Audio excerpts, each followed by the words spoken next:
Here's how today started, desperately trying to dismantle this windowsill. But before I get into that, I want to show you what I did to the wall. I'm thinking terracotta. It looks a bit like poop, not gonna lie. I'm gonna replace this yellow. That wasn't actually originally the plan. I was gonna keep the yellow and just fix up a couple of bits here. But I didn't realise I don't have any more of the yellow. I was so convinced that I had this colour, but I was wrong. So I can't keep it yellow, which is sad because I actually do quite like the yellow. Terracotta. Do you think I should just paint it and see what it comes out, and I can always make it lighter? I don't know if this is too... It's quite brown, and I think terracotta's got more red in it. Shall I paint a bit and see how it looks?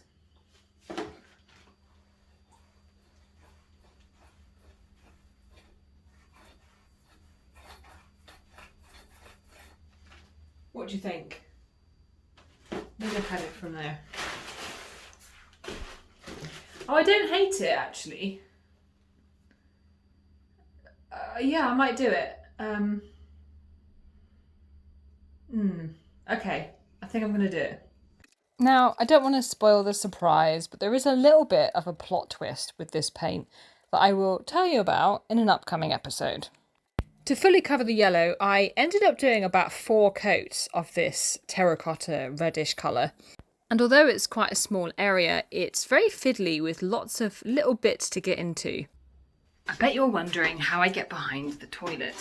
There's 2 different places that you usually screw a toilet down so that it doesn't move. And I'm going to show you where they are so you can move your own toilet. So there are some screws here that go directly into the floorboards. And there are also some screws inside here. As it happens, I don't think mine are screwed into the wall. Oh, they are. They're supposed to be. I don't know why they're not. So those 2 areas need to be unscrewed. It's also worth keeping in mind if you have one of these, a flexible hose, because if you're going to pull the toilet away from the wall, you obviously need to have a little bit of hose available. Sometimes these might be hard plumbed. I must admit, I don't think I've ever seen one of those, but I'm sure it exists. And if it's hard plumbed in, you won't be able to pull it away from the wall. So you want to check that it's got one of these. The other thing you want is this. This is the waste pipe, and that is, let me show you the other side. This also expands, so I can unscrew these screws and I can move the toilet away from the wall. Really messy behind there.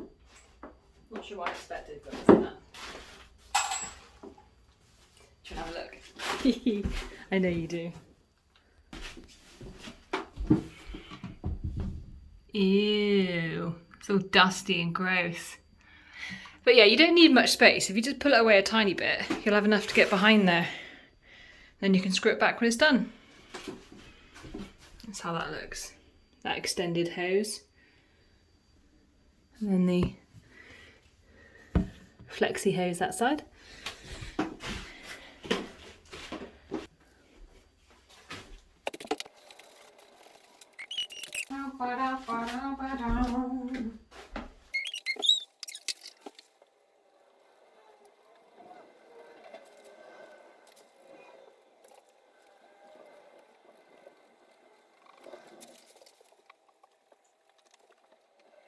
So now we're back to the shelf. This is a 10-minute job that ended up taking a number of hours. I don't know why I thought it was a 10-minute job. I'm so optimistic. I just have it in my head. It will take 10 minutes, just a really quick upgrade. It did not take 10 minutes. So I'm going to show you first all of the stuff that I tried that didn't work. So it's really hard to get a saw in there because there's stones underneath and it catches. So I can't really use the saw to get really far in there. And of course I want to keep the tiles and everything, so I can't really cut from the front. And I also didn't want to damage the plasterboard, so I was having to be quite careful at the same time. I tried to remove some of the larger stones to see if I could get in there any deeper with the saw. I was able to in a couple of areas. I figured if I just make it thinner and thinner, it should get weaker and weaker. But I did eventually find something that worked. What I want to be able to do is to bash this piece out that I've got the hammer on right now because that was loose, but it's not movable because it's still joined to the other side. And that's when I realised that this was a bit of a weak spot right here, and that's where I was going to focus my efforts. I couldn't pull it out with the hammer, and I wasn't going to be able to get in there with the circular saw or with the jigsaw, but I realised that there was something that would work. So I realised I was just going to have to find a way to make this area weaker so that it would snap. And I was going to do that by drilling some holes in. I realised very quickly that the drill bits that I've got are all very blunt, so they weren't really doing a good job. And I thought I would make my job a little bit easier. Rather than going from the front and drilling 6 different holes that was going to take ages, I would just drill directly through the middle. That's so much smarter.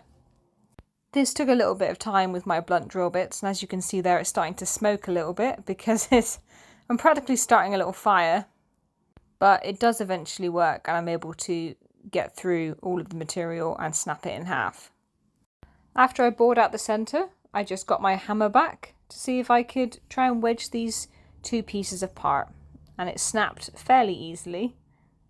I even used a little tool to help myself out, which was just a piece of wood that I popped underneath one side so that when I bashed the top with the hammer, they split apart. You'll see me doing that in just a little minute because I still couldn't get the 2 apart. There it is, my little tool, bashed it apart by using it as a sort of little ledge. And even though I'd done this, it was still fairly wedged in there, but I was at least now able to move it. I figured I'd have better leverage if I opened the window and was able to wiggle it out this way. All of this just to replace a little shelf. The shelf that I'm replacing this with is actually one long shelf that I'm going to cut down and I'm going to stick them together to make a deeper shelf. I've never done that before, so we'll see how that turns out. But this black one definitely needed to go. I don't know why I painted this. It just looked so awful. I think I was trying to be stylish, having a black shelf. It doesn't work. Interior design, surprisingly, I actually find very hard. The DIY stuff, I can get on with that really easily. I can learn stuff, but I can't really work out what colours go well, what looks good together, and I really admire that in people who can do it because it's just not something that comes natural to me at all. I used this opportunity to clear out all of the rubble and all of the crap that was underneath this. Because this is an old house, I get this a lot. There's lots of material kind of just sitting around hidden behind walls. And because this is such a small space, I really wanted to keep up with tidying as I went. So I took that big sheet out that I had been using to protect the floor and just shook all of the dust into the bin. Did a little quick vacuum, now I'm happy again. If you enjoyed this video, like and subscribe and tell me in the comments what you thought.